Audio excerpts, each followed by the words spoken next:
Good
afternoon, everyone. I welcome you all to the part 4 of the webinar series. And I'd like to inform you all to please mute your microphones and then direct all questions into. And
Good afternoon to you all.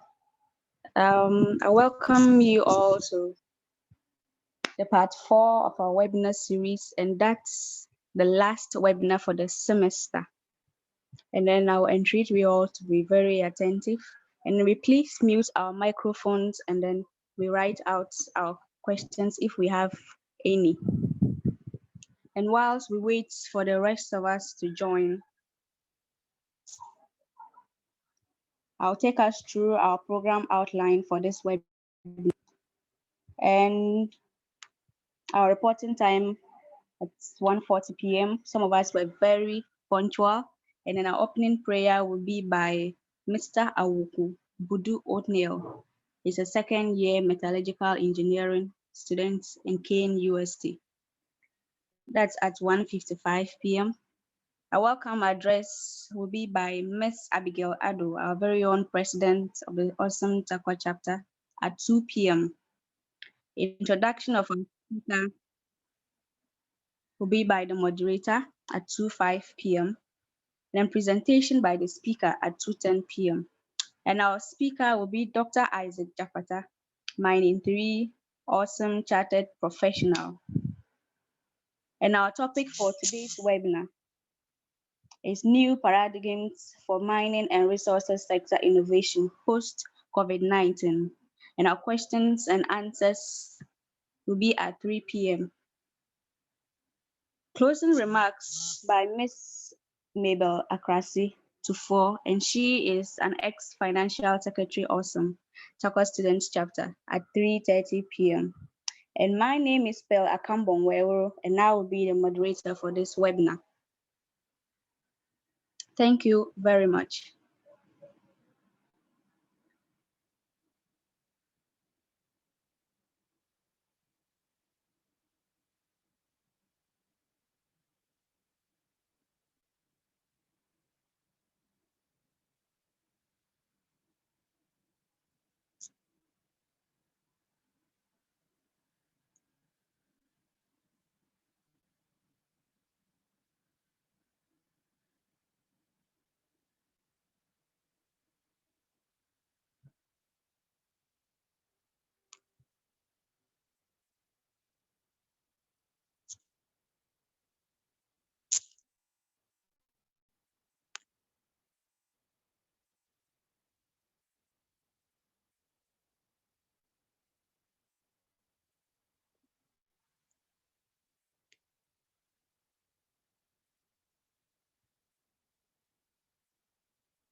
Hello, everyone. It's 1:55 p.m. now, and then we'll welcome Mr. Awuku Budu Oatmeal, a second-year metallurgical engineering student at KNUST, to give us the opening prayer for this webinar. May we have you here, Mr. Awuku?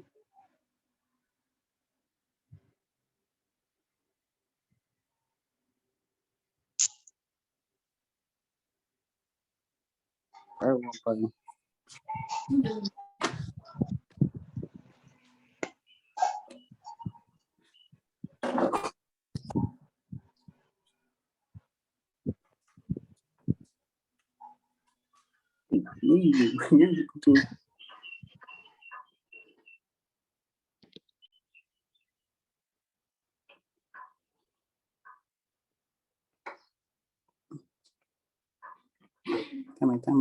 Come on, son.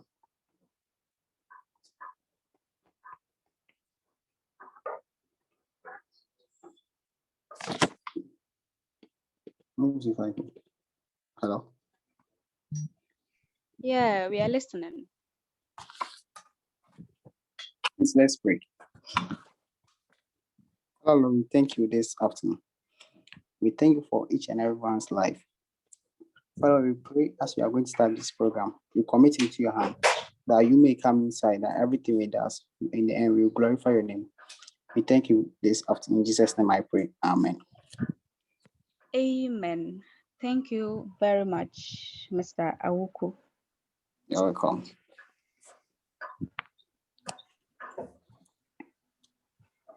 Next on our program,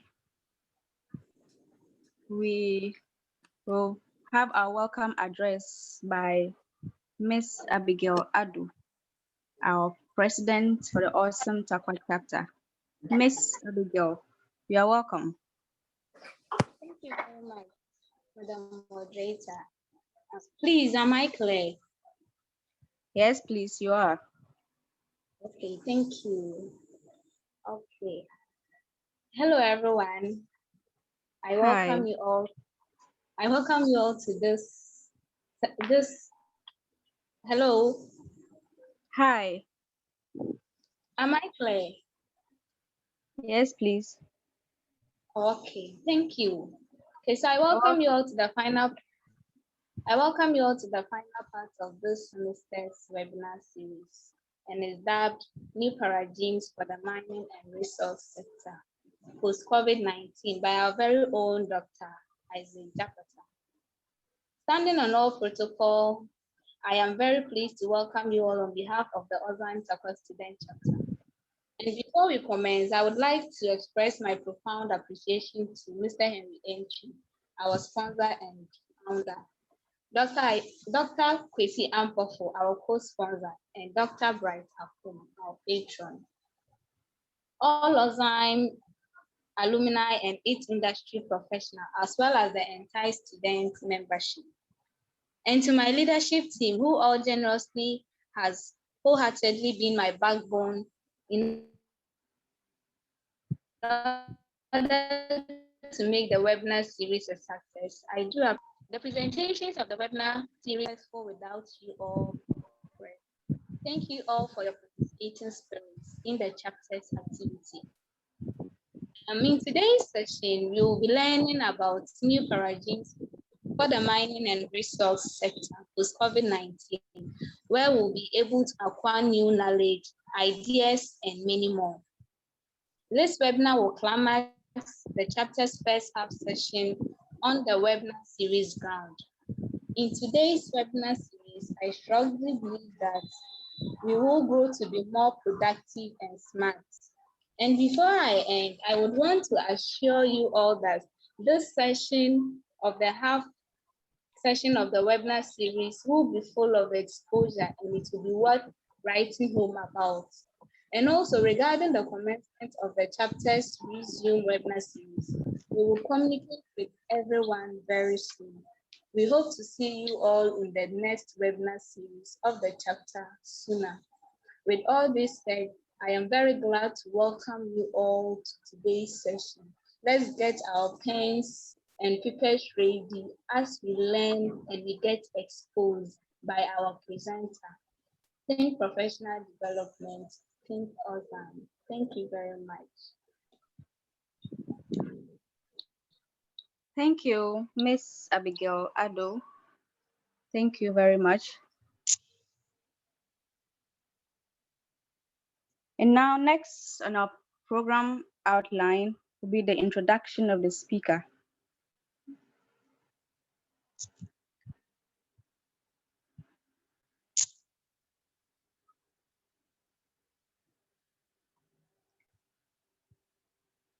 And our speaker for today's session of the webinar series is in the person of Dr. Isaac Dzakpata, a work area leader, that's WAL, with specialization in mechanical cutting, mine design or planning, and value modeling.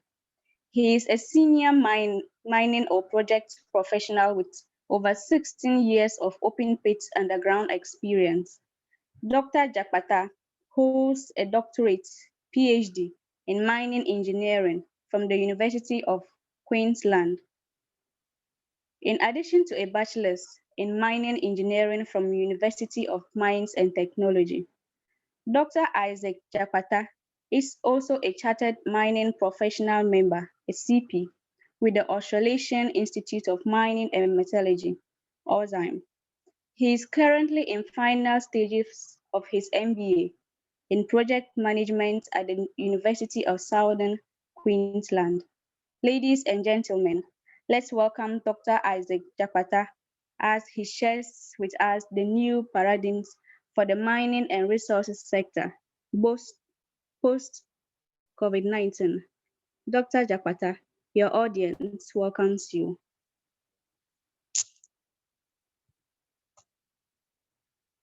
Thank you very much. Let me get my camera on. So hoping that you can all see me. Yes, please. Welcome, sir. Thank you. All right, so let's get on with it. So thank you very much for inviting me to join your presentation. I'm looking across two screens, so do pardon my look away every now and then. Can you see everything? Yes, please. Yes, please. And you can hear me all good? Yes, please. Fantastic. Yes. All right, so I'll get on with it. I'm very much aware that I have about 15 minutes to talk. I'll try and do less than that so that we have more time to chat in the latter stages. So you've already had a brief introduction to myself, so I'm not going to waste time on that. A little bit about the company that I work for or where I work. I'm not sure if any of you have come across any of these products. So SmartCap, blast monitoring tools, or cave material movement tracking. And then we have conveyor monitoring systems and a couple of other intriguing technologies out there, which come from where I work.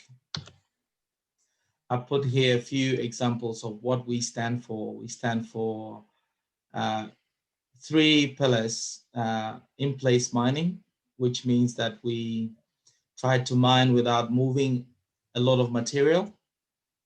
Lean production systems or lean mineral production, where we are trying to produce just like the factories, minimize how much waste we play with in the process of mining, very valuable resource. And finally, we have a few things around sustainability by using technology. So proximity detection systems and a few other things. I won't bore you with too much of that. You can just head to our website and you find enough about us. But one thing I thought I would do today is to be able to distinguish something in our terminology. One is a slight difference between innovation and technology. And most of the time, students and I guess the general public would tend to use the two words interchangeably, but it's not quite so because there's slight differences. So the innovation has got to do with a new idea or a solution or a method, which creates something new in a way that we haven't seen before. Um, but the technology is the application of a knowledge or a thing that we know, um, for practical purposes, especially for industry. Now, I'll give you an example. Is the innovation is electricity, but the technology is the electric car. So we need to be able to separate the two. And I'll give you another example that's not here. The innovation is 5G, but the technology is a 5G phone. So it will be good when we sort of step through all of this presentation to be able to separate uh, this terminology to make it easy to understand. And I'll provide a bit more explanation on the side for you. So innovation, someone would say, is the mother of technology. And innovation or innovative solutions might result in a new technology, but a technology cannot result in a new innovation per se. Um, Innovation is equal to technology because it produces a technology, but the technology is not always equal to innovation. Innovation may be intangible, so you may be dealing with something that you can't actually touch, feel, or sense. But a technology would usually be a tangible outcome or product. Now, the first thing I want to talk about is then what has COVID done to the mining industry? And I've put here a word cloud around all the things that you would tend to hear in this current dispensation. So stay at home, work from home, flattening of curve, quarantine, Zoom, Teams, and all these words that you can see on the screen. I guess what I want to do now is to paint a picture for you as to what has gone on over the last 2 or 3 years, well, getting to 2 or 3 years now, and what that means for what the industry is going to do about innovation. So I just also want to clarify that when we talk about innovation for the mining industry, there are 3 parts that we're looking at. We're looking at the people side of things. We're looking at the deposit side of things. And we also want to look at the machinery, equipment, and systems side of things. So the mine is not just gold or silver or copper. It is made up of a number of interacting parts, people, the deposit, and the systems that produce the material. So we need to keep this in mind as we step through what I'll be talking about relating to innovation. Now, most of you, another picture again, most of you will be very familiar with musical chairs, in which case there's a music going on and there's a need to press and stop the music every now and then. This is not an easy game, even though it seems very simplistic. I've seen adults play it and they can get very vile at each other. And I've seen kids play it where they have lots of fun or cry and go home with a lot of tantrums. Um, the problem gets very complex when you have multiple sounds and multiple stop and push buttons. It becomes very complicated. And this is the case of what COVID has done to the industry. You have many countries, many mining jurisdictions, many complexities around advancement in technology versus not advancement in technology. And they're all dealing with this COVID situation very differently. And yet we need to work together. We need to understand each other. We need to cooperate. We need to collaborate around innovation. So this is one of the challenges I thought I could paint to you to understand what COVID has done to the industry.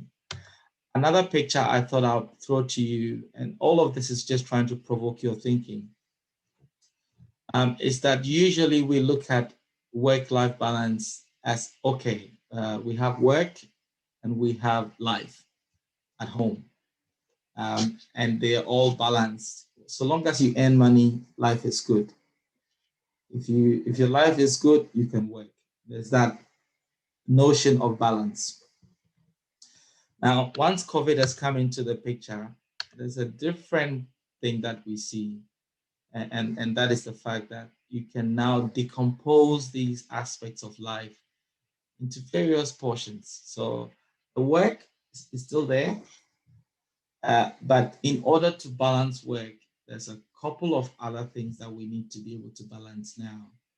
We need to be able to balance home, family time, trust, friends, faith, privacy, consent, and the list just goes on and on and on and on. And so we see, or we discover, that these things are really, really interrelated. When you talk about coronavirus, there's a lot of things that comes into play: symptoms, treatment, spreading of disease, prognosis, restrictions, hygiene, transmission, and they all play into making a situation worse or not worse. But one of the things that comes about is really the uncertainty. So uncertainty around times, around lockdowns, around impacts, around losses, family losses, job losses, educational losses, and all kinds of things. We will have family members who may have fallen to coronavirus already. There's issues around loyalty. So employees are looking for other things to do, better things to do. There's royalty issues. So nobody is anybody anymore. So if you go through an airport, you're all treated the same. Even the Queen or a president can get coronavirus. And of course, we all know about Rawlings and some of the challenges in those areas. So there's issues around reliability. So now you can't rely on anything for too long. A few hours ago, we went into lockdown, but this morning when I woke up, we were not going to be in lockdown. So there's really no certainty. This is a very interesting picture, and I framing it as a CEO of a large mining company in a merger acquisition meeting. This is a CEO. This is not the typical picture you find of a CEO. And I say that it is the Maslow's law of needs, or hierarchy of needs at work. Now, if you look at the lower part of the picture, this is a CEO in socks on the floor, sitting on a chair in his boxes. Obviously, he's at home and he's meeting his safety and psychological needs. Then you come to the lower part of his, no, the middle part of his picture, where you find that he's making sure that a part of him that is not what you want to see is hidden from the camera. So you see this man in suit and looking sharp, but he's in his boxers, something that he wouldn't allow his junior employees to see. And there's the upper part of the picture, which is dealing with self-actualization, where he wants to make sure he's looking his best. He's, producing at best and keeps his job, looks as one of the best CEOs in town. And so you can clearly see that theory is at work in all of this. Now, the other impact on the mining industry, especially, is around movement of labor in general. So these days, it's very hard to transfer. In Australia, it's probably more a case of challenge, because you moving across states for a job is now not as easy as it used to be. And I believe in Ghana, it could be the same. So traveling to Tamale to reestablish your family in a job may not be as easy as it used to be before. There's movement of experts that are not easy anymore. So a consultant in the UK or Australia will not travel to Ghana to do work anymore. A lot of the work will be done online because Australia itself is trying to keep its borders very closed. And the movement of people has created a travel bubble that's made it very challenging to have people move across businesses. The other part of the challenge is movement of goods, so equipment, materials and supplies, and movement for learning. So these days, people don't travel to universities abroad as easily as they used to anymore. Um, Machinery needs to be produced by people who are in lockdown. And some of those businesses are struggling. Some businesses have shut down completely. So meeting these needs are very, very, very challenging. Another picture I want to paint to you of what COVID has done to industry is just look at the case where there's a lockdown in the fourth day. Um, the mom is a group HR manager working at home. Dad is a bus driver, but the kids are home. They're schooling at home. So he needs to be home to support the kids while the mom is working because that's what brings the pay. But in all of this, you see they're all in the kitchen because that's the largest space they have. And you can see just the total chaos in the place. And it's not an easy situation to deal with. And all of this must happen in the daytime. So the bus that takes you to work may suffer because this man needs to be at home. It's just a complicated situation. I've borrowed this picture from BBC and adapted it.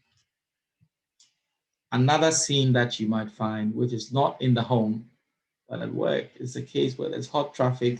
Usually there's hot traffic, there's buses in the heart of Takwa. There's a lot of complications of movement.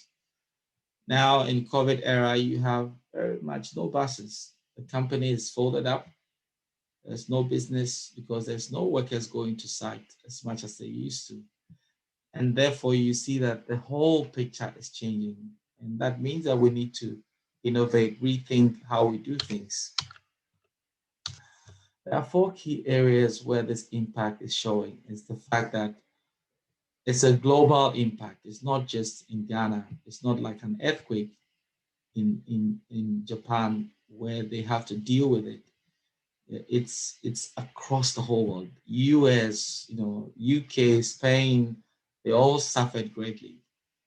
There's a lot of uncertainty to endure. So unlike a hurricane or an earthquake, which will happen for 5 days, a day or two, and ends, this is very different. This doesn't announce itself anytime, any time of the day, any time of the month. It could just take its toll on a nation or an industry and things will change. And it's pervasively disruptive. So today is disrupted as part of the business. The next time is this part.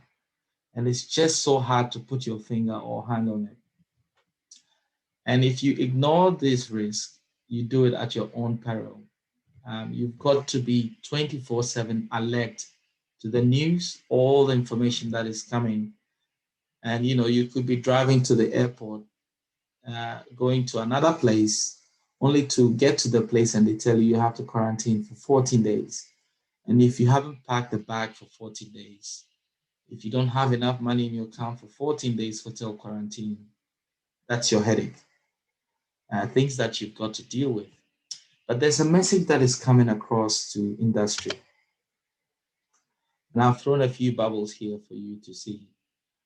And you could hear people saying, we're all in this together. At the same time, there are people saying, you never know. I can't promise. I can't tell you that next week I'll come.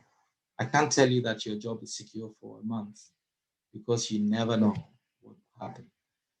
Enjoy it while you have it. So I'd rather take my chances now. And there are people saying, look, you take care of your business, I take care of my business. UK will tell Ghana, look, I also have people who are dying. I need to focus on them. At the same time, we're saying we're all in this together. And the messages are quite conflicting in some cases. But it's also a case of saying, let's work together. Let's work together. Now, at the end of the day, I've put two pictures here to show you what Google and Apple were thinking just a few weeks or months back. The top one is Google's planned new office design in California. And the lower one is the Apple's main office, Silicon Valley, that's planned to be built. And you can see they all have this utopian concept of a bubble where employees come and they feel at home. But there are a lot of things that we need to start rethinking. We need to start rethinking where we work from. So the large offices will start going away, and working from home will be the new normal. And so we're going to shift towards things like regional work hubs. We need to start rethinking how we work itself. So these days, you don't send a lot of emails of reports for people to edit anymore. Now, you use things like Teams, um, um, Dropbox, and collaborative platforms where the report sits in a repository and everyone goes in there to edit. Now, what it means is that we need to agree how we work the same so that I'm using the same reference style as my manager so that I don't mess up the work that he's doing. Even the language needs to be standardized now. Um, Now, it means that Digitech skills would be the leader. So for those who would tend not to want to learn any digital skills, we're talking about AI, machine learning, data analytics, data visualization. Recently, we had a seminar on data visualization. It was virtually free for students. And these are skills that is becoming the order of the day. And interestingly, you didn't have much people attending. Obviously, it was not maybe a good time for people, but it means that we need to take advantage of such opportunities of building up our digital skills. We need to rethink why we work. These days, money is not the only reason to work. Because if the pay is not the only thing. There's family to think about. The businesses need to think about work culture, authenticity, loyalty and retention is not a given anymore. Like we talked about work balance. And these days, non-cash reward may be preferred to cash reward for work. And then finally, we need to think about when we work, rethink when we work. These days, I'm virtually at work 24/7, even though my effective working time is meant to be 8 hours. I'm on call 24/7 because I have teammates in Chile, I have teammates in Canada. And when we book meeting times, we need to think of each other a bit more. And so there's a need to think about individual flexibility and challenge ourselves as leaders. So you could be, I lead teams that are not physically located where I am. And so I need to be able to think about them, consider them. Sometimes I have meetings in my nights. Sometimes I have meetings in my day. And depending on what is needed, I need to be cognizant of the fact that I'm dealing with other people. Now that we know what COVID has done to the industry, how can we leverage these learnings to innovate the industry? Now, it means that our work is better together, and therefore, many companies are beginning to explore a lot of collaborative work platforms. The list is just becoming endless. So companies that did not have online meetings are looking for online meeting tools in their platforms because they want people to stay on their platforms and work together. These days, there's a lot of at your doorstep offerings that are coming up, and all of these have developed very fast in the COVID era. So there's 3D printing. You can print your mask at home. And the first picture is the mask. These days, there are people exploring robot or robotic delivery. So no people, because otherwise they don't make money. So no people and they decide, look, let's make machines that can deliver. So there are all these kinds of things roaming the streets. There's telehealth now. And as you can see in the last picture, there's a robotic doctor next to a patient. So very soon, to keep the doctor from harm's way, in cases where you don't need the doctor and the person is highly infectious, you could find things like this next to you very soon. And it's also changing the way we are learning and the way we are rethinking work learning practices. So um, the era of micro credentials is becoming very, very common.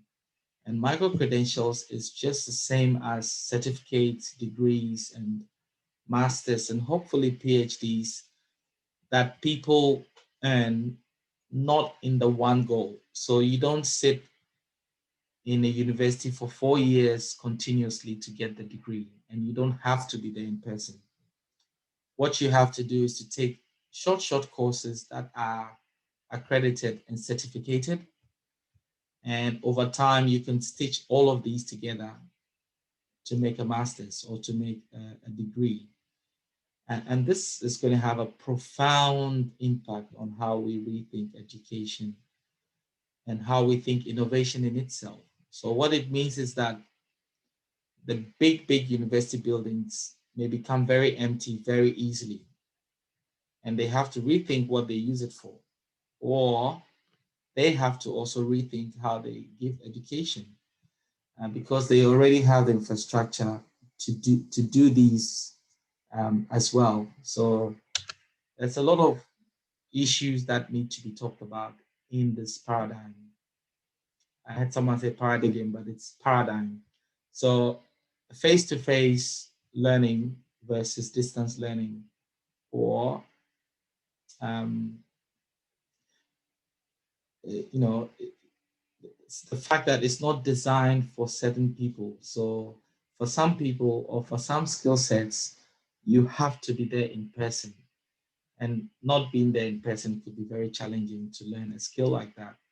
So if you need to learn how to use a lathe turning machine and you can't buy a lathe turning machine, then you have to go to a place where they have the lathe turning machine to learn how it works. If you need to do a soil sample test or a UCS test on a rock, you've got to go to the lab. Unfortunately, you can't just watch the video and say, I know how to do it. So there are those things that we need to deal with, and universities need to provide a response to this. Are they going to go the same way and provide the avenue to make it happen? Now, the other question that we've talked about is the impact on industry, and the industry has also responded. So now we're beginning to find that things around global market weakness is there, and there are risks that people have to deal with. Supply chain disruption is the next thing on the line. Um, Commodity prices have just taken a hit over the COVID era because you can't supply, you can't produce, and it changed. And there's a lot of nationalization of resource. So countries are beginning to say, hey, let's keep our resource. Let's not give it out. Let's not allow foreign companies to come and mine them. Let's do our own thing. And you've all had different stories in Ghana at different levels. But what it means is that the strongest efforts is required around building resilience. So businesses were found to be not resilient in the COVID era. A lot of businesses have collapsed because we depended a lot on face-to-face business. We need to get a lot more productivity gains to be resilient, and we need to get more efficiencies. Growth, ESG, tailings management, waste management, and climate change issues are also there. But the top three ones are around businesses that are resilient. They can adapt quickly to the uncertainty that we talked about earlier on. And they make sure that their productivity is optimal so that there are no issues when things change slightly. Finally, I thought I'll show you some of the challenges around the particular commodities that we're mining. So you see, the one that is least affected or disrupted is gold.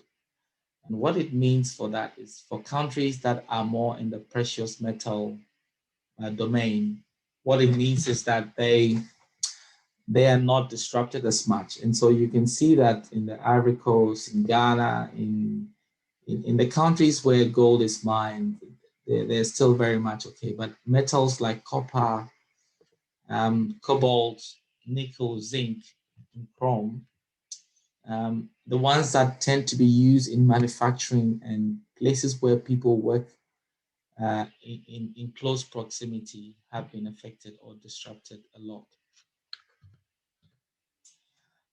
I've shown you this curve before in the last presentation I had last year.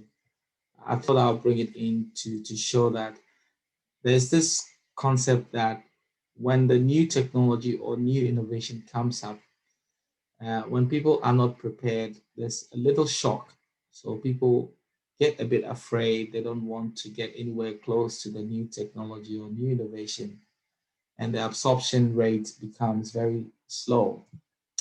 But what COVID has done to this is change this completely. What it means is that these days, people want to take the chance. If like the vaccine, it wasn't fully developed, but people were willing to try. People were willing to take it. Countries are choosing to deal with the aftermath of the vaccine, as opposed to saying, let's wait for 5 years, let's wait for 10 years for innovation to happen. Within the year or 1 year, we have a vaccine that seems to be doing the trick.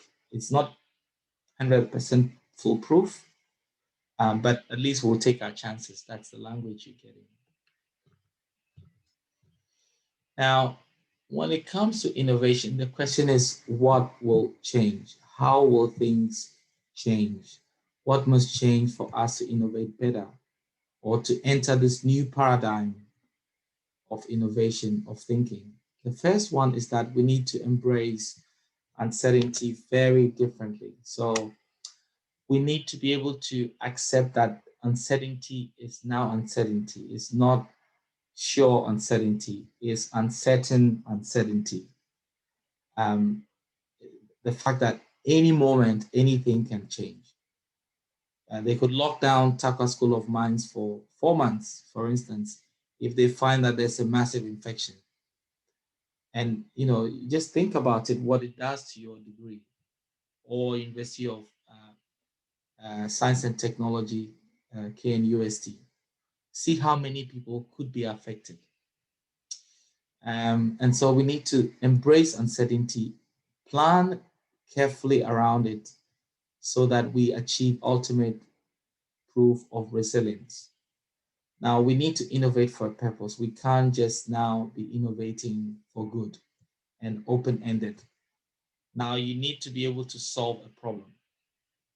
So if your innovation is not solving a problem, the chances are that nobody might be interested. And for the innovation team guys among you, that's something I've been talking about a lot. Your innovation ideas need to be solving a problem. It can't just be, oh, I do AI. I want to do AI. What do you want to do AI for? Or machine learning? What does it mean to you?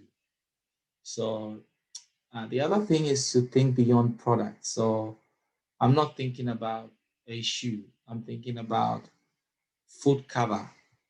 I'm not thinking about um, just a machine that can mine. I'm thinking about a machine that can mine, energy efficient, cost effective, and is very reliable. So you're thinking about a complete solution.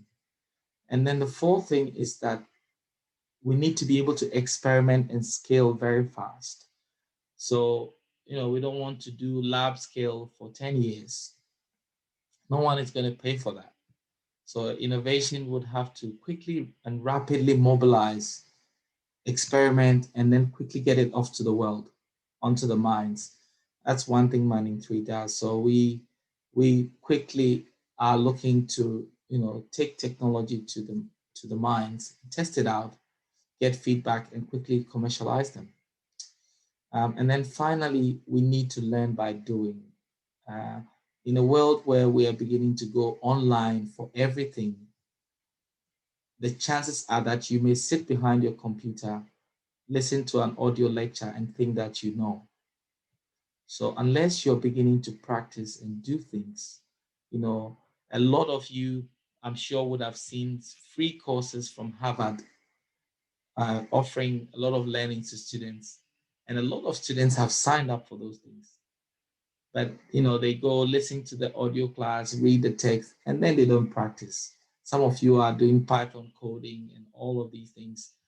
But unless you practice, unless you spend 1 hour a day, a week, sitting down to code, and the new paradigm is that you've got to be able to learn it by doing it. No one is going to teach you like we do in the classrooms anymore. Photocopy a lot of documents and send to you. These days, you'll be pointed to different links online, and you have to find a way to learn and understand the content that you want to learn. So a lot of things will begin to change for good. One is corporate flexibility. Businesses will start having to be flexible to enable employees to work flexibly from any location, anytime, so long as they get the work achieved. Now, in that case, the concept of office and headquarters will have to change. Building a huge headquarters in Accra for businesses that are across Tamale, Ashanti region, it's going to be a thing of the past these days. Even the banks are learning to work from home. And so it means that we'll focus more on secure systems that will make working from remote areas possible. But it also means that we need to start learning for everyone. Everyone needs to learn. Back at the days when someone says, I don't want to learn how to use a computer. Well, if you don't want to learn it, well, you're not going to get a job. If you don't want to work with Teams or Zoom or one of these things, and the platforms like Ozime and Wasim and all these places are offering you different opportunities to learn these skills and see how people who use them every day use them. So when these free things come, and even the ones that you have to pay something little for, don't be afraid, go for it. Now, what it also means is that we need to start getting work-ready homes. Most of the homes we've built are focused on getting the kitchen and toilet right. But we soon realize that that's not where we spend most of the time. We spend the time working at home, especially for companies that do that. So now we'll start building homes and thinking more about the office. Where is this space that I can have my Zoom meetings with good backgrounds and a good camera already set up with a Wi-Fi speaker in the roof, a few fancy things to make home work possible. And there's going to be a lot of investment in talent. So companies will start investing in talent and skilling up people to be able to work from home, work from any location. And I dare say that these days, a company in Chile can employ someone in Ghana to work for them without having to travel anywhere. And people need to tune their minds to that possibility that it's possible for a mine design engineer or a process, well, some of them is virtually impossible, but some are possible. So a process or plant engineer will obviously need to be somewhere physical to work. But there are other schemes of work that may be possible from remote locations. The last point of call that needs a lot of change, that will have to rethink how they do things, is universities. Universities will have to rethink what they do, how they do them, and also come across to relook at how they teach, how they educate students, because we will not have the leisure of coming face to face every time. And therefore, we need to rethink how we do things. Now, this is the part where it gets sweet. And I sort of want to talk about what's coming up next, where the new thinking is coming from, uh, how the mining industry will have to innovate for a path to profit. And the path means license to operate. These days, it's become a big issue. Climate change, green mining, um, community issues, demonstrations saying we don't want the mines because they're polluting our waters. So the past is as important as the profit these days. The first point of call, which is in line with all the changes we see so far, is digital mining. So we're beginning to find that a lot of digital technology needs to move fast. There's a rapid move to get digital mining up and running because of real-time optimization and being able to see what you do as you do it, as opposed to only see the outcome after you've finished mining. The other part that is becoming very much a big issue, and I've just mentioned that, is green mining. There's a lot of talk, and we are doing a lot of work around this. So there's a lot of talk around electric mining. So we want to use electric power as opposed to diesel to minimize how much fossil fuel and fossil related greenhouse gases we pump out.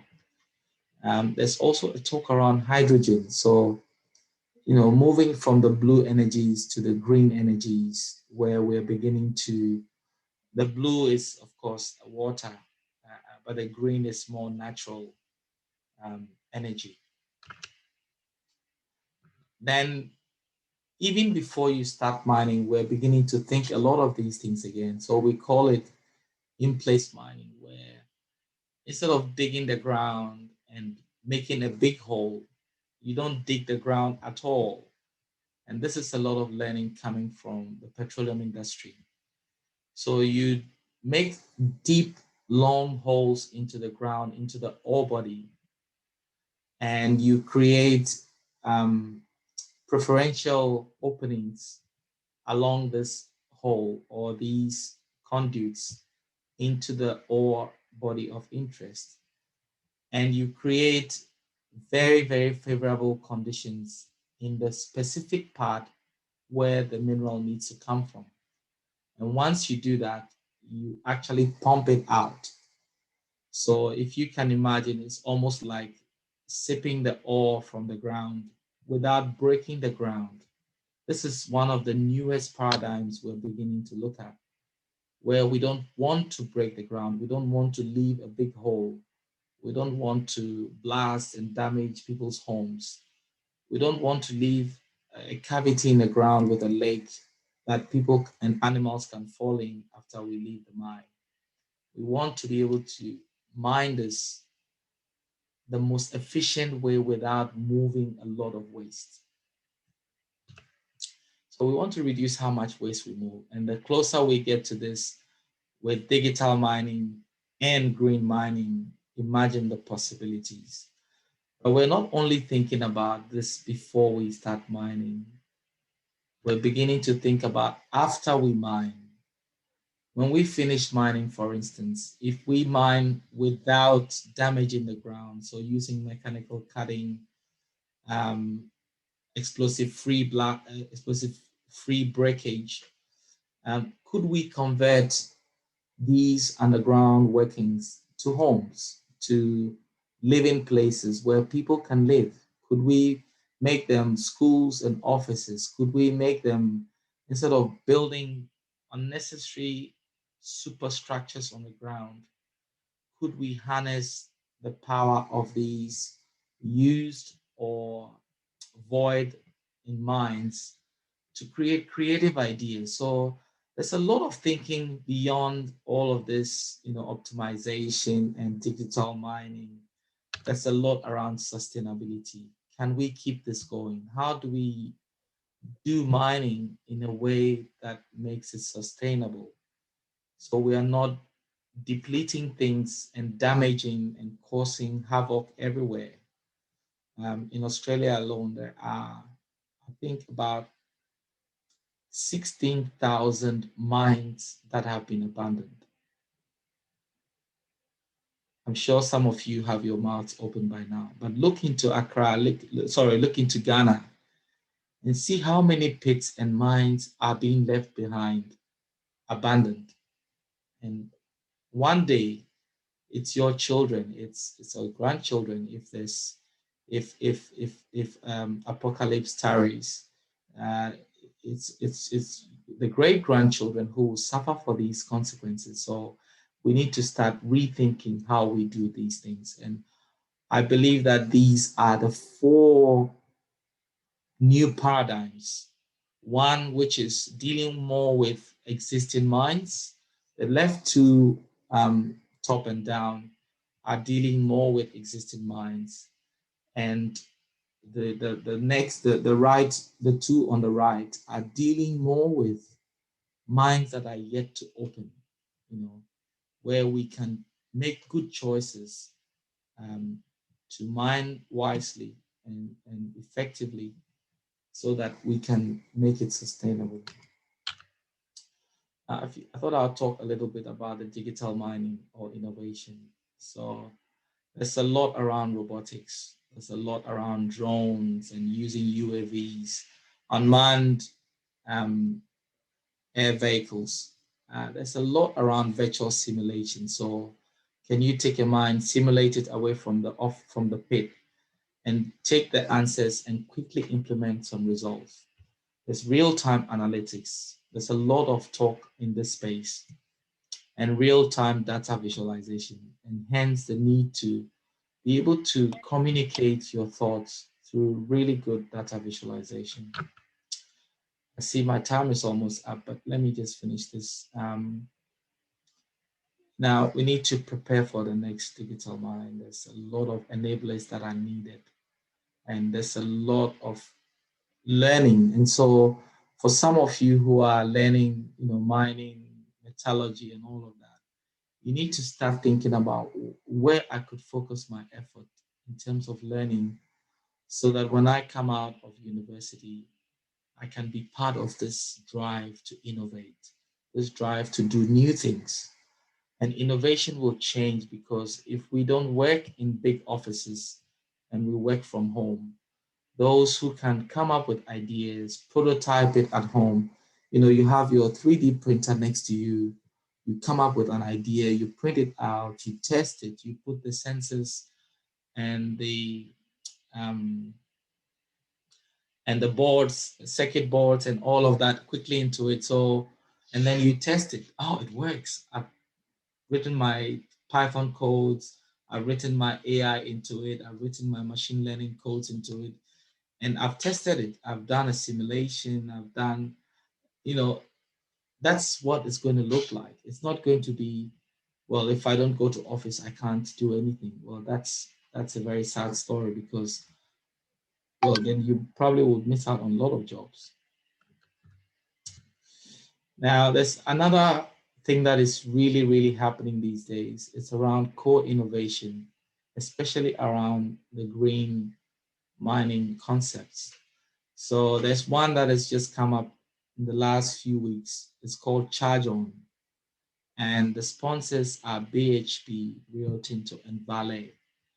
As some of you would know, these are huge companies. These are companies with 10, 15 operations across the world. And they've come together to say, look, we do not understand this issue of electric mine. And what we want to do is to be able to put a mining truck on battery and electric energy the whole time the truck is moving.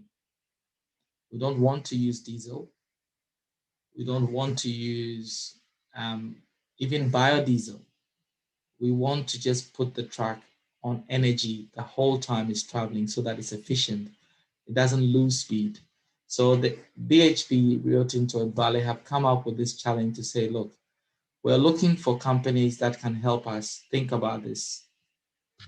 And they've come up with two things: technology readiness level and commercial readiness levels, which is to help tell where they get to before they can begin to commercialize it. And what they've done is to say, this is what we want. We want to use these parameters. We want to look at a specific hull profile, a specific mine type, and we want companies that can study this to come and help us study it. And then at some point, we will also invite equipment manufacturers to come and solve the problem.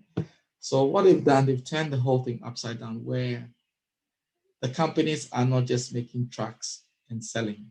Now they're saying that we want a specific type of function. We want a specific, they've actually specified, we want a 17-ton that, we want a capacity of that, we want a whole profile type of that, we want a truck that can, say you can see in the box there, safely deliver 400 kilowatt of electricity to a whole truck within each whole cycle. They've actually specified what they want. Previously, the mine equipment manufacturers will make something, and then you go and say, oh, it looks cool, I want to buy it. Whether it solves your problem or not, they've made it. But that's changing now. These days, the guy who is selling a Komatsu truck or Caterpillar truck cannot just stand there and talk about a truck because it has this. He's got to be able to listen to what the customer is looking for and provide that.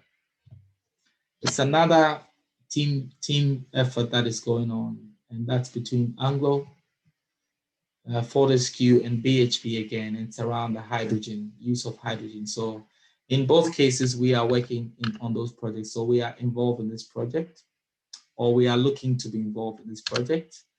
And for these ones too, we already are involved in some project of this sort. And the whole idea behind this is to take the diesel engine out and put hydrogen on the truck and power the truck completely with hydrogen. As you can imagine, this is a new arena completely for many people. So these three big companies, again, you see BHP there, have come together to say, look, let's put forces together, let's share the cost, and let's drive our interest and tell the companies that will come, this is what we want. Now, I've put this in here for some of you because when you talk about green surface mining, it's not just about the energy. There's a lot of things that are involved. And I've sort of put this in here for you to provide some really good context as to what people are thinking about. And some of you, it might be a very interesting way to provoke your thoughts around your research project or final year projects that you do. At the end of the day, we want to be able to leave the land truly better than we found it. And that is very challenging to call it truly better when we have made a hole or an excavation or a huge pit. A few months or years back, we were talking about super pits. So combine 6 different pits and make a huge pit. In one of the mines that I worked in Germany, the pit was 8 kilometer by 8 kilometer. I'm not sure if any of you have a clue what that looks like. 8 kilometer by 8 kilometer. That's a huge pit.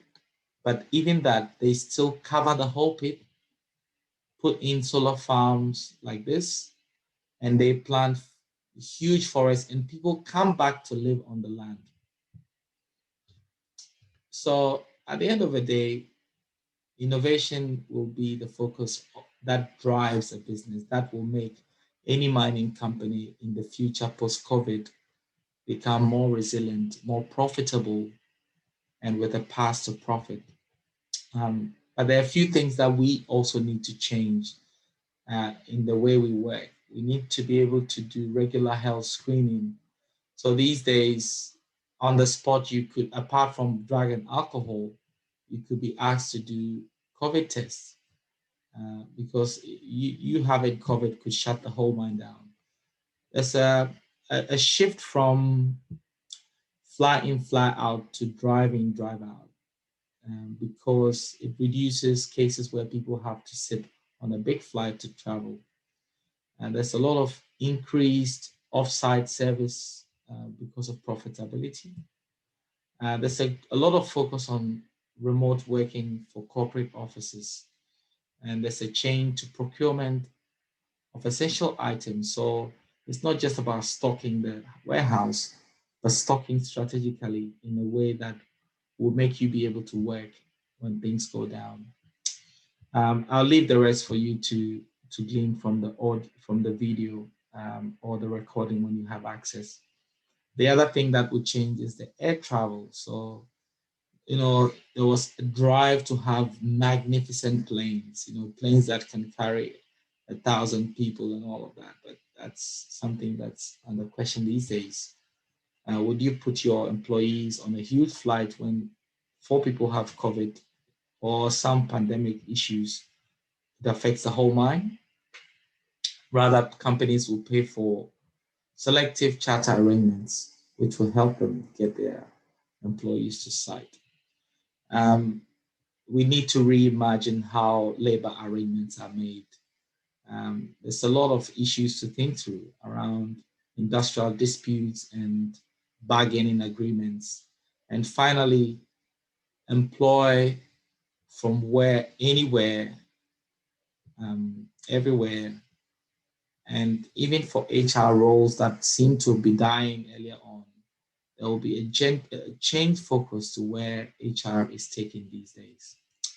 So I believe I've managed to, I guess, provoke your thoughts around some of the new paradigms of mining innovation when COVID is gone or when, post-COVID era.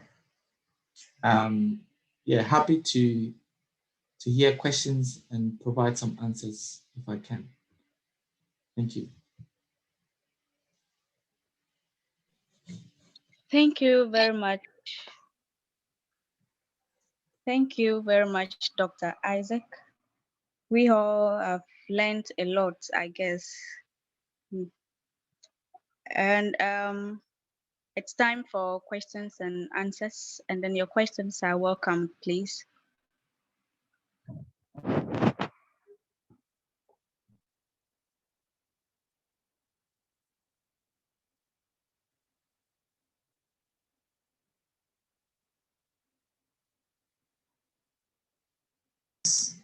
Any questions? I know that it could be a lot of stuff that has just come to you. So if you feel that you've been confused, you can also say, hey, you just confused me. You need to solve that problem. I'll try and solve it. So any questions at all? Yeah.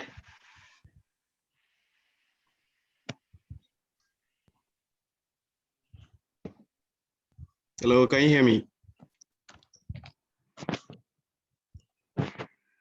Yes, please, we can hear you. Yes, Doc, my name is James. I have a question. My question is regarding the new trend that is either AI, machine learning, or programming in general.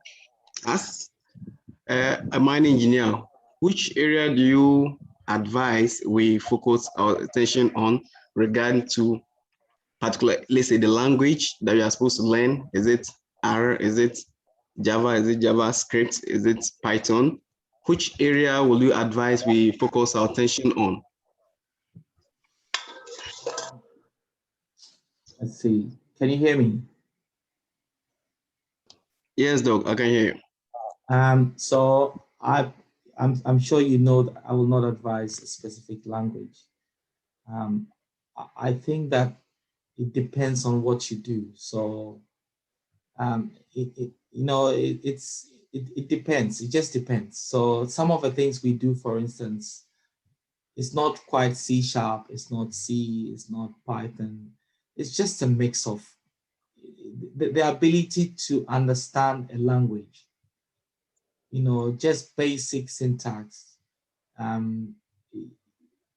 Of course, Python, MATLAB, and some of those newly emerging languages are good, but if you focus on the language, you miss the point.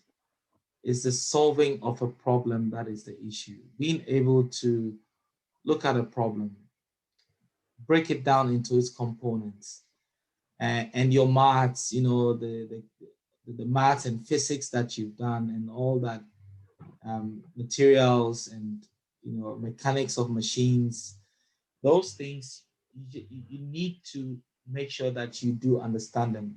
I remember very well those so-called Chubaba days where you just make sure you pass. These days, it won't cut it anymore, especially because no one is going to see you face to face to forgive you. If you take on a job and your job is remote from site and you've got to solve problems, the expectation is that you can learn yourself. So these days, you can go online, learn a language. I will not prescribe a specific language. I feel that you need to understand the concepts.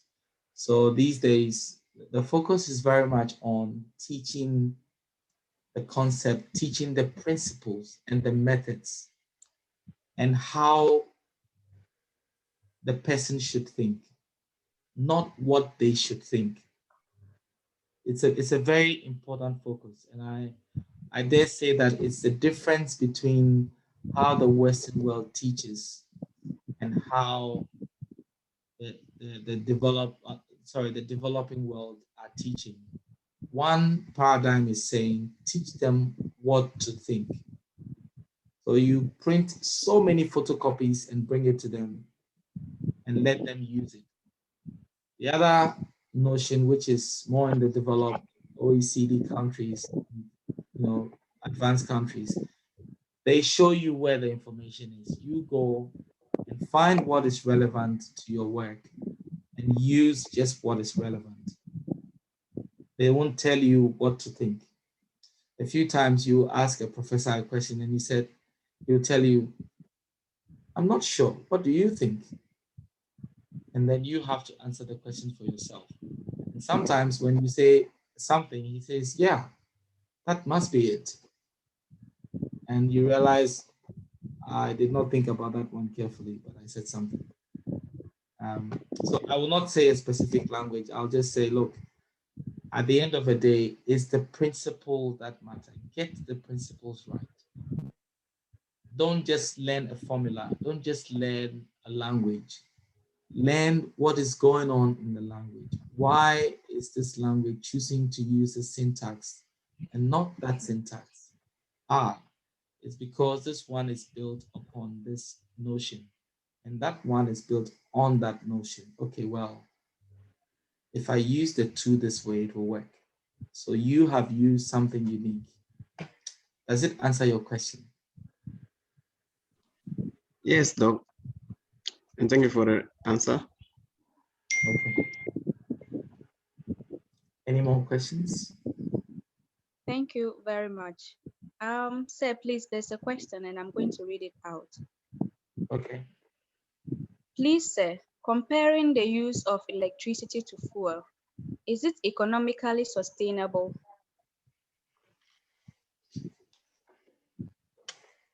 I'm not sure what you mean, whether it's economically sustainable. Do you mean for the world or for the mine? But what we are finding is that, of course, the electricity is cheaper, and the diesel or fuel is going to get more challenging as we go.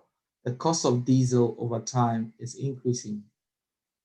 So we find, but the good thing about the electricity is that it doesn't all have to come from hydropower.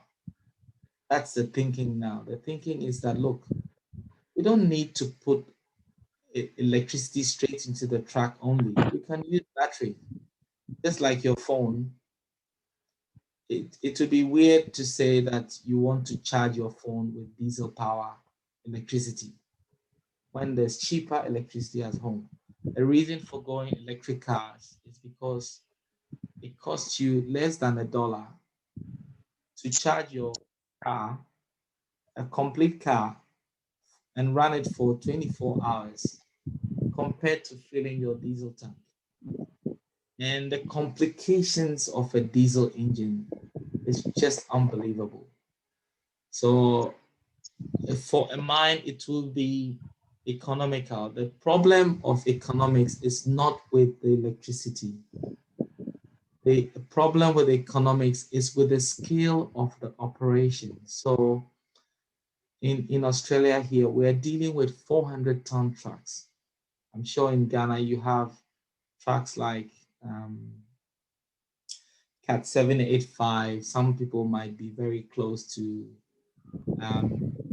Cat 793. But here, we're talking very, very large trucks. And those large trucks, if you want to put electricity on them to power them on a hill, it's just impractical.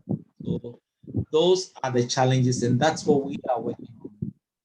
In terms of the electricity cost itself, it's economical, it's much cheaper per unit ton of material moved. The problem is with the scale of operation. Does it answer your question? I'm sure the person is satisfied now. Okay, any other question?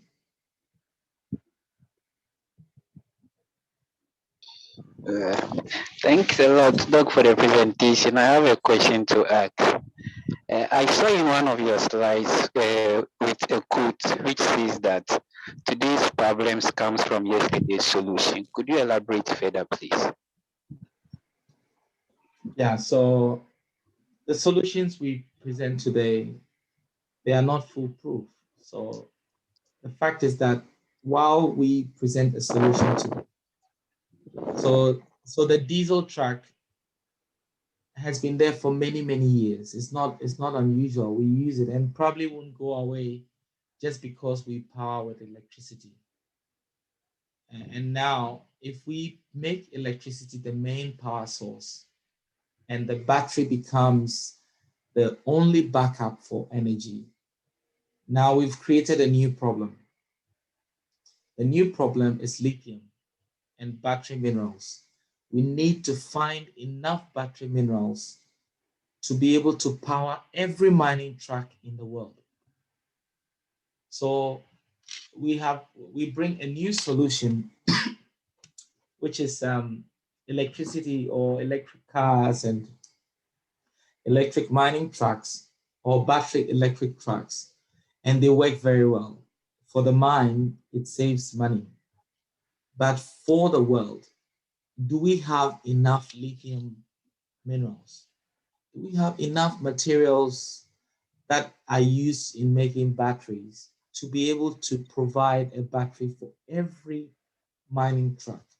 If we do not have it, then very soon the battery cost will become the new problem. So what it's saying is that, yes, we solve a problem today, but as people change, as mindset change, as knowledge improves, as paradigms shift, those solutions will now begin to create different problems which we have to solve. So it keeps this machine of innovation going on. Does it Well answer your question? understood, Doc. Thank you very much. Yes, Doc, well understood. Any other questions?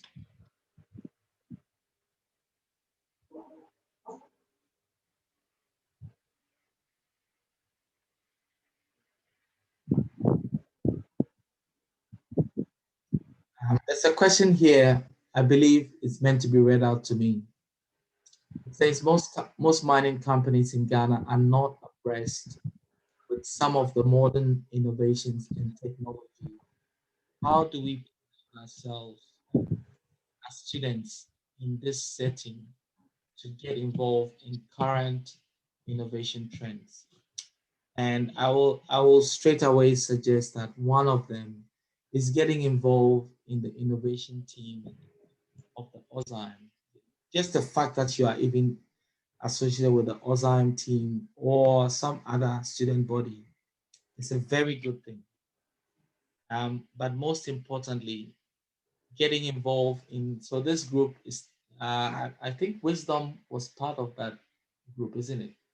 Let me see if there's anyone here that I can see. Yeah, so one of you, if you know Charlotte, you can speak to Charlotte. I think there is also Pascal. Is it Pascal? Yes. There's also, well, there's Frank. I think Frank is not here today. So you can speak to one of these people about how to join that and if you want to join. But the opportunities to get involved in something like that, but also, you know, get listening to what is going on out there. I do agree with you. A lot of the companies in Ghana are not abreast. There are a lot of engineers, and all they do is wake up in the morning, do what they are used to doing every day. Yes, they are promoted. Yes, they get big posts, big money, you know, drive big cars and all of that. But a lot of them are not abreast with new technologies, new possibilities. And you know, sometimes it's very sad to see graduates from here who have only done 1 year, 2 years to become their operations managers and actually help them solve problems because they are exposed to more knowledge, more information on this side of the fence. So I would definitely suggest that you get involved in these webinars, and whenever there's an opportunity to talk about new technology, if you listen in, is good for you. I know I always talk against just copying blankly from YouTube. YouTube has some good ones, but if you also go to the website of new equipment manufacturers, if you go to websites um, of companies that are trying to bring new technologies, you find a lot. The problem is the overload of information that is out there. And sometimes you can get lost in information and not understand anything. So, you know, a more controlled way of very, very good if you can. And don't be afraid to share a new idea. You must always bring your new idea up. Learn research methods. I think one of the other challenges I find with our educational system is that it does not promote the research methodology for students. So long as you can produce a report that looks like what is wanted, nobody cares whether you actually did the research, whether you thought through it, you know, so long as you produce a document that looks like the report, it's accepted. And with the innovations team, we've gone through a complete process of thinking about a new innovation. And the team has been working on it, even though they've been quite slow lately. But it's been very, very useful, I believe. Maybe one of them can speak to what they learned and whether they think it's valuable.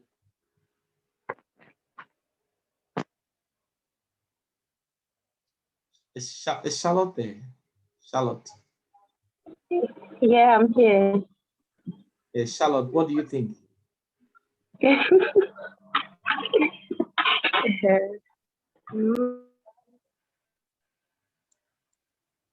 What? Please come again. So what do you think? What answer would you give to this person? With the second question, please. Oh, they want to know how they will get involved in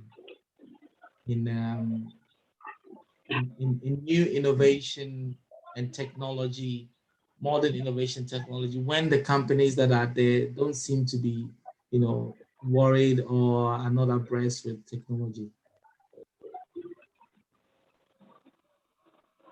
It's okay. I know I put you on the spot, so let me let you go. All right. I believe I've answered your question, Felix.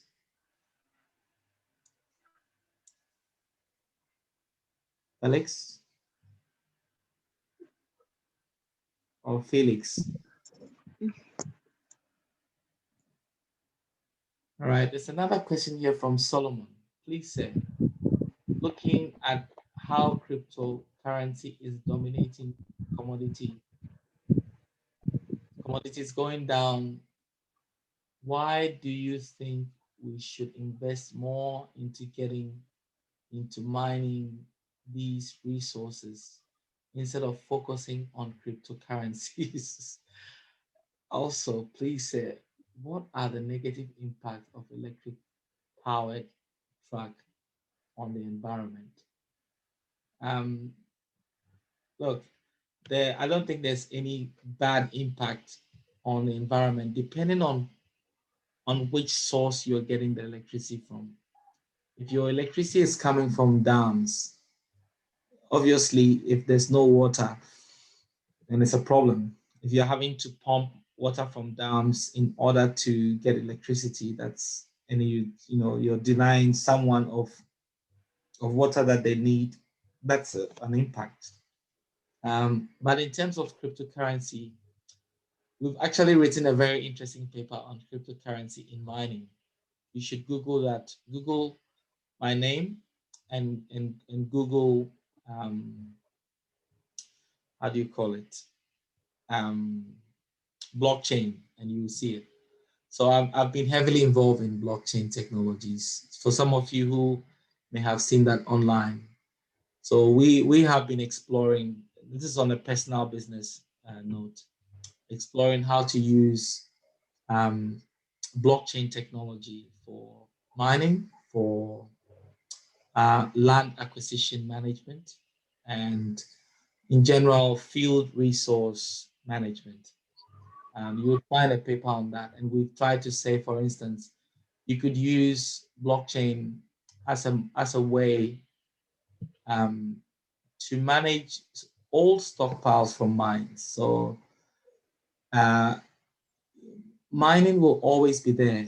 For those of you who are sitting behind a computer, have a phone, these things come from mining. If there's a statement that if it's not grown, it is mined.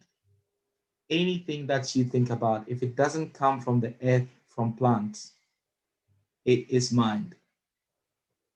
The house that you live in is mined.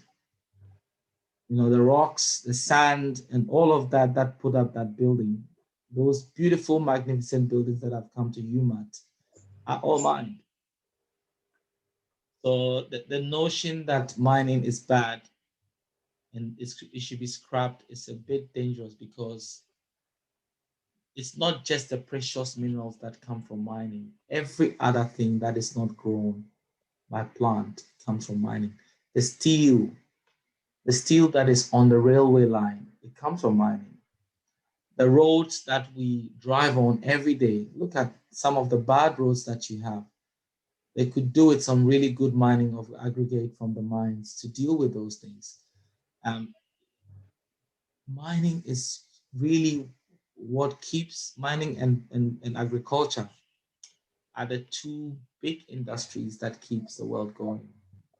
And we have to mine, but we have to mine safer, more effective, cost effective, and sustainably. That's what this slide deck was about. Let me show that to you again.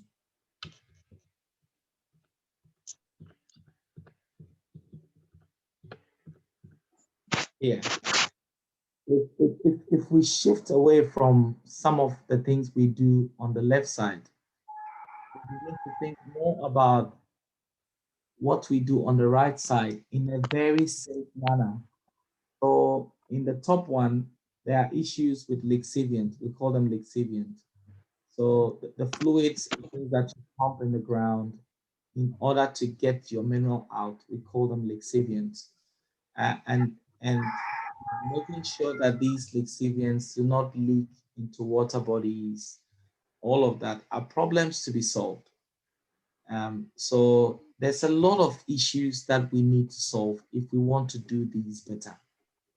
But we can't keep doing it bad just because it's been difficult solving the problem. So you are invited to be part of the solving of the problem. And cryptocurrency will play a big role. There's no two ways about it. And these days, non-cash, with the Internet of Things coming, with the 5G popping up, very soon the mines will probably not take cash and money in the kind of money we're used to for business. They will take payments in Bitcoin or Ethereum, or the banks are actually coming up with their own cryptocurrencies as a form of alternative currency. So it will become the order of the day. We don't need to stop mining to focus on cryptocurrency. The crypto thing is there. It's going to stay. It's how we use it that will be the issue. And a lot of things will change. The blockchain concept itself will evolve. It will become different. How we use it will become the order of your phone transactions will become blockchain. You won't even know it. And it will mean that when you want to pay for something, you can decide whether you want your salary in Bitcoin or you want your salary in Euro, as opposed to wanting dollar or CD. But every country will also come up with this. They will come up with regulations as to what you can change, what you cannot change. They want to make sure that there's no money laundering. So it's also a new area that will have to be solved. Abigail, let's see. I hope I've answered your question, Solomon. Thank you. Yes, sir. Thank you, sir. For insightful presentation. With the rapid change occurring in the industry due to COVID-19 and industries getting affected at large, which groups of engineers are greatly affected by this rapid change, and what must these engineers do to ensure that they are still needed in the industry? Every engineer is affected. Everyone. I'll just give you a brief example if you don't mind. So today a friend of mine called me, and in the morning he said, look, I'm going for a COVID test because my son went to school 3 days ago, and apparently someone in their school had come back from overseas and they had COVID and came to their class. So now the whole school, 2,000 capacity school, is in lockdown. Not just that, the whole of Queensland or Brisbane is in lockdown because of this. Now, this friend of mine, yesterday I was actually going to pass his place in order to pick up something, but I didn't go. But if I had gone, I will be in 14 days quarantine as we speak. So just think about how the effect is ripple. The fact that an engineer comes to work and has COVID affects everyone. So there's no one who is inoculated. At least from vaccination, maybe something good will happen and you may be all safe. But there's no one that is inoculated. And I said earlier on, you ignore it at your own risk.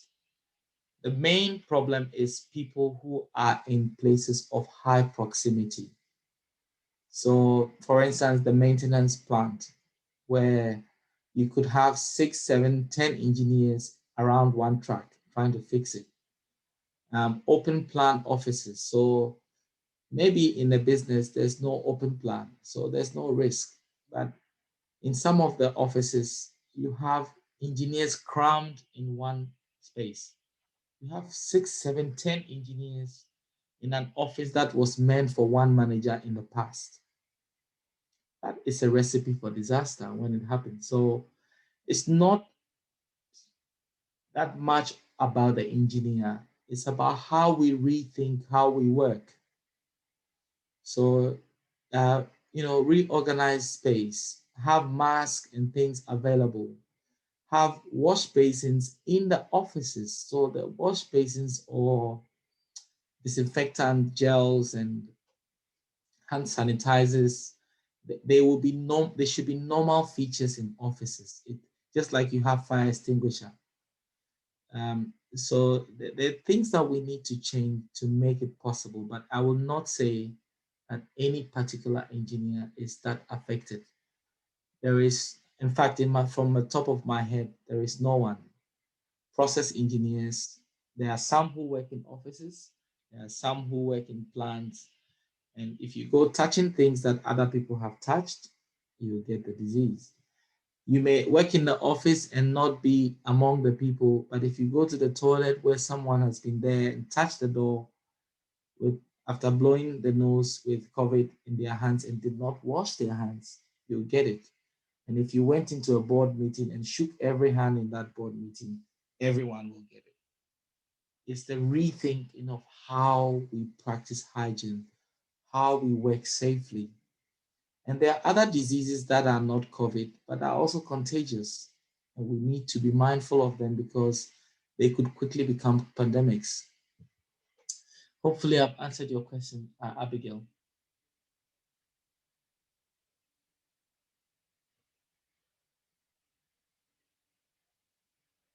Hello, Abigail. Yes, doctor. Yes, doctor. Okay. Any other question? I love to really share thoughts with you guys because I see myself a few years back, as a student there, and I can see how the lack of knowledge and information can cripple people and make them not advance quickly when they start work. So feel free to ask questions, even if it's not about innovation. I'll be happy to provide answers if I can. Yes, doctor. Please, with my question that I had, I was viewing it from employment, as in, like, since most of the companies are now diverting into automations and robotics. Yes, I wanted to know which group of Uh, engineers are it's doing it's that. not Yes, something like that. it's not a problem. It's not a problem for the engineer to solve. It's a problem for our educational institutions to solve. Um, our skill development people to solve. For instance, the old notion that when you come into site, you join the queue and you sit on the desk there until you are needed to use a software, then you are taught how to use the software. It's an old mindset. Here the universities actually pay for students, or they ask companies to sponsor students to learn the softwares before they finish. And you see, it's just a transfer of skill that will change all of this. It's not about losing engineers. You still need engineers to think. You may develop smart dashboards, but you still need an engineer to look at it and say, yeah, that dashboard is correct. That dashboard is saying the right thing. It's making sense. So maybe the engineer mechanical may not go to the workshop to do all the, because there's robots that are doing the thing. But at some point, somebody needs to look at what the robot has done and agree that that it makes sense. And that is the engineer that you become. What it means is that the universities need to work on things like data visualization. They need to work on big data analytics and provide some of those skill sets. Because if you do not have them and you go there and you don't have the aptitude to learn, and this is where my whole beef comes up. The issue sometimes is not that students um, can't do the job, or when they go to work, they can't do it. The problem is that their skills were not properly developed. They were not taught how to learn, how to think. They were taught what to think. Sometimes, and this is another challenge that I have, sometimes if you think slightly different from what your lecturer taught in class, it could actually result in you getting an F. But that is not meant to be the case. If you produce content that was not in the photocopy material, sometimes they mark you down. And the reason why they mark you down is not because you had it wrong or because you didn't think, it's because the person has failed to update their knowledge to be able to look at what you have done. And that itself kills initiative, it kills innovation, it kills drive. I'm not saying your lecturers are doing that. I'm only saying that we need to rethink everything, not just put it on the engineer to say that switch here and switch there and switch there because the job will not come. It just takes a discovery of another type of way of doing things, and then you will find that automation will not be the thing. It could be remote automation, so remote telehandling. So the engineer sits in the office, puts his hand into some gloves in the office, a 3D glove, and he can, from his office, be able to control a hand at the site and be able to do maintenance. That's a different mindset. It's not saying that the engineer is not needed. It's saying that the engineer will do work very differently. And we need to open our minds to that concept that things will change in the way we think. And that's why I use the word paradigm, because it's what paradigm is. It's a shift in thinking. It's a shift in concept. It's a shift in ideas, in how we perceive, how we appreciate knowledge and things. Who's that? Kwejo Bonsu. I believe I've learned something new: green energy and blue energy. Well, there's other colors too, if you would like to know about them. um, what's that? Um, Please, I'd like to know the fate of humans in this new paradigm where some stakeholders are advocating mechanization and automation. Look, I think I need to maybe do another session on automation. It's just a fallacy, like it's automation doesn't mean you take people away. That's not what it means.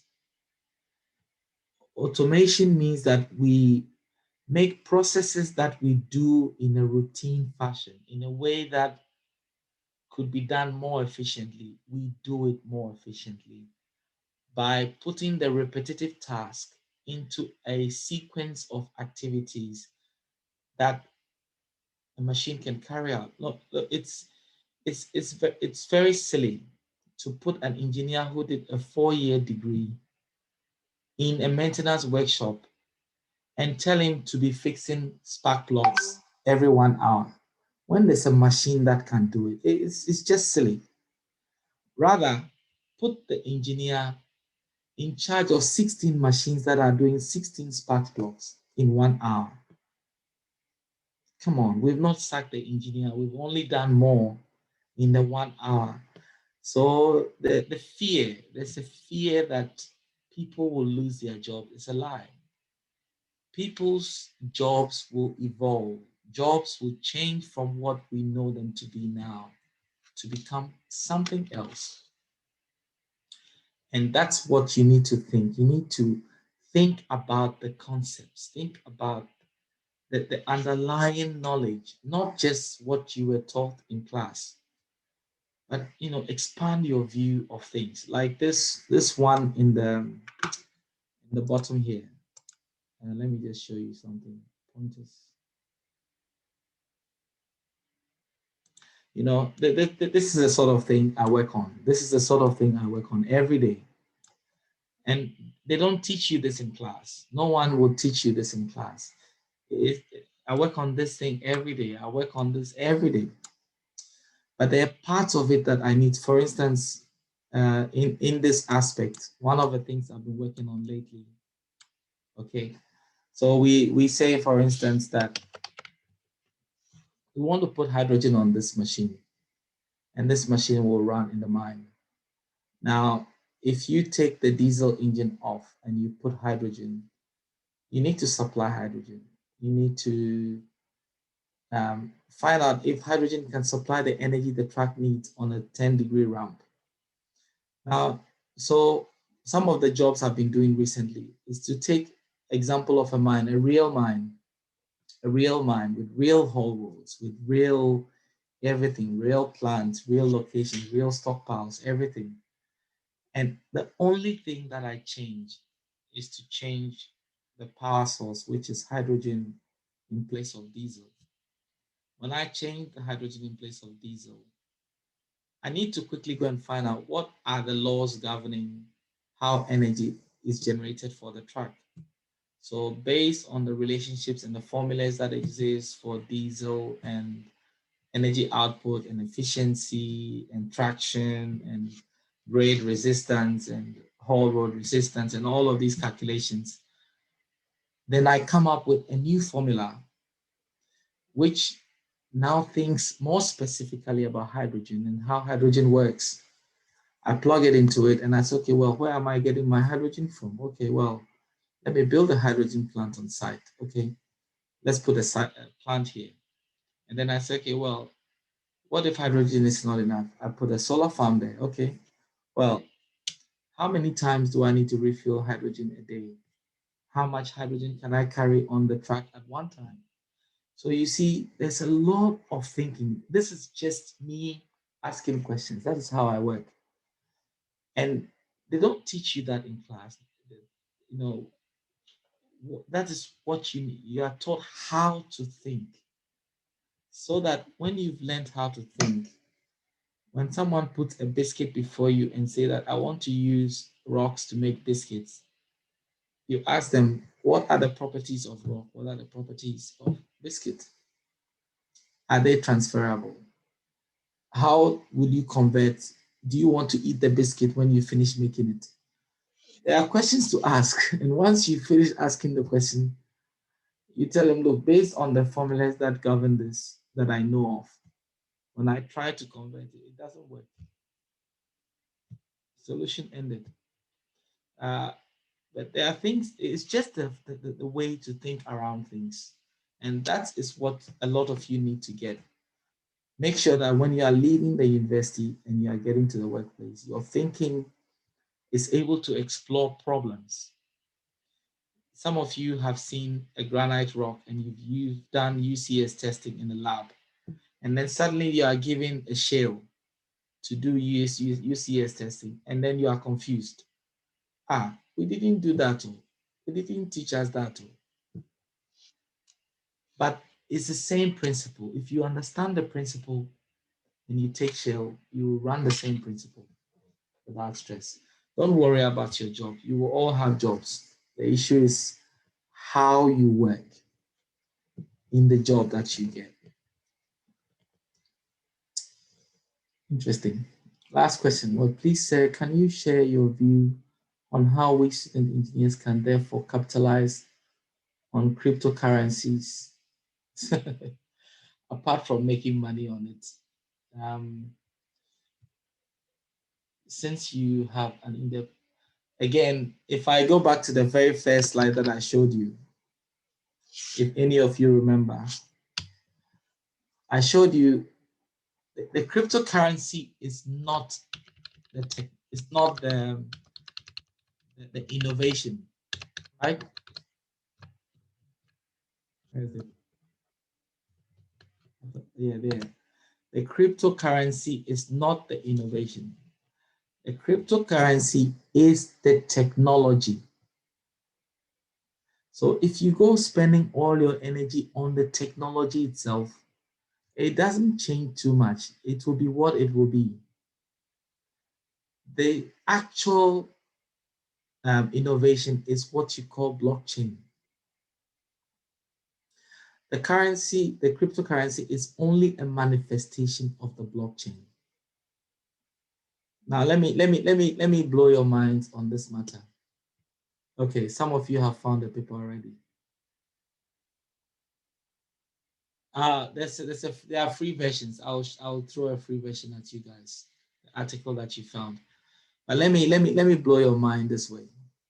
You know, back in the days when our forefathers were selling land, And I think I have a YouTube video on this somewhere.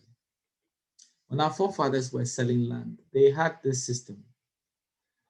When Kofi and Ama when Kofi wants to buy the land from Ama, Kofi goes to Ama and says, I want to buy this land. And because they don't have actual, currency and all of that thing, maybe they use barter trade or whatever, or Antiama and Eja Kofi, whatever. And they decide, look, I want to buy this. And what they do is that they will get a couple of elders together. And they say, look, elders, Kofi said he wants to buy this land from Antiama. Antiama, do you agree to sell this land? Yes. Antiama says yes. Kofi, do you agree to buy this land? Yes.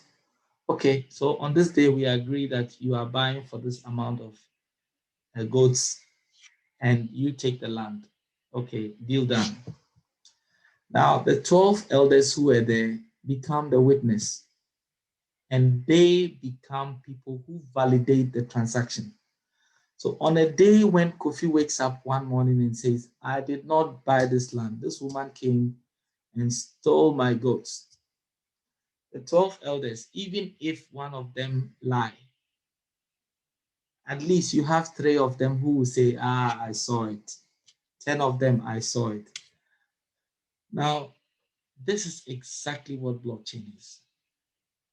It uses a consensus view of transaction to carry out validity and trust. So at the end of the day, it is the same concept that someone has now written an algorithm for or a platform for and has become, so the person has converted the concept, the mindset, and now made it into a computer rule. And now, when you want to make a money transaction, you make a transaction in the presence of miners. So you say, I want to buy this car. And then the miners go to work. They call them miners. And then once they have validated that this guy owns the land, this guy owns the car, this guy has this money in his account, and then they validate the transaction, and then the transaction is given a certain record number. From that point on, any other transaction that takes place needs to work from this number that has been created at first. So 5 years later, you come back and you say, I bought this thing online. Those who purchased it and have records of these transactions will quickly go into their records and see, no, no, no, no, no, no, no, no. It looks like this transaction that you now want to do is faulty because it's not related to the first one that was done. That's why we call it blockchain. Anyway, it's not about blockchain. I'll leave you out of that. Let's talk about innovation in mining. We can talk about smart contracts and all of that later. Any other questions? Thank you very much, sir. I think our questions section is up. We are behind time too. Okay. Thank you. Thank you Thank very you much. very much. Yes. Thank you, sir.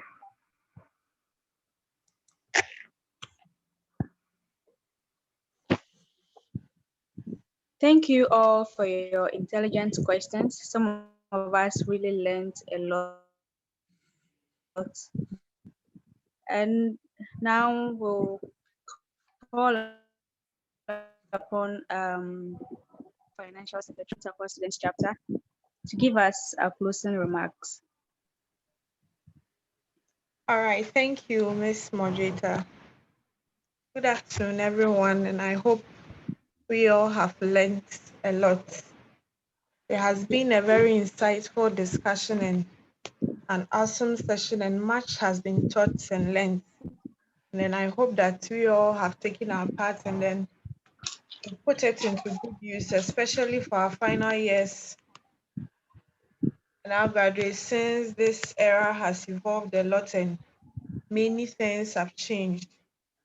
And then on the few things that our speaker highlighted on, I hope we would think outside the box and then make some meaningful and thought-provoking innovations out of it to change our current dispensation.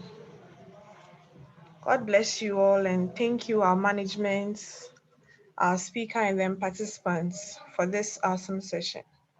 Thank you. Thank you very much, Miss Mabel. Thank you. And I thank you all for joining and making this webinar a success. Thank you very much for your cooperation. My name is Miss Bell Akambong, and I was the moderator. Please have a wonderful weekend.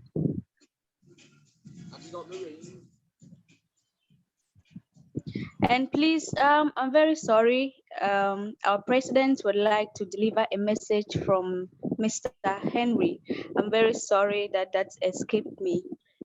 Miss Abigail, we're waiting for you, please.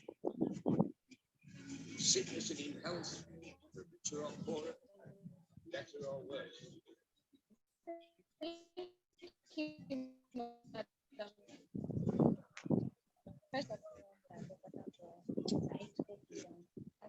We can't hear you, please.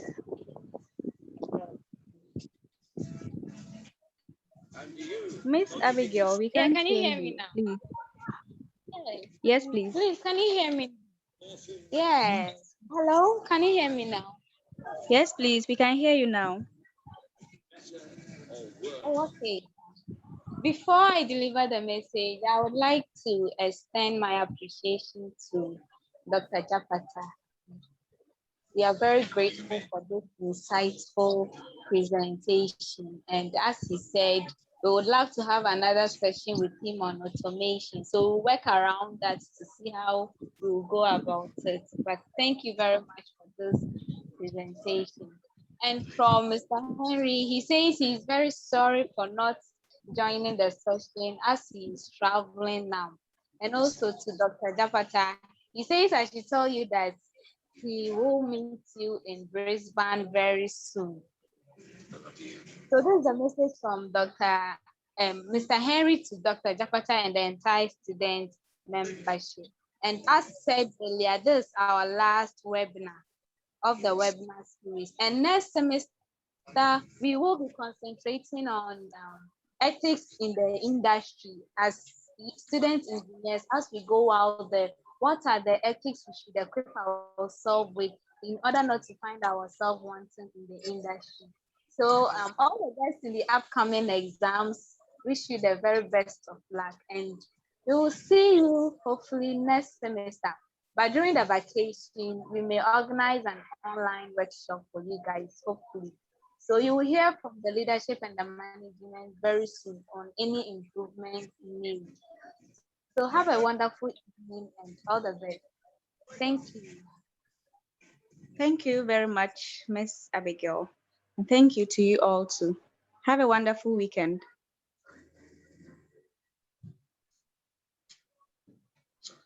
That's all right. I get paid either way. I don't judge.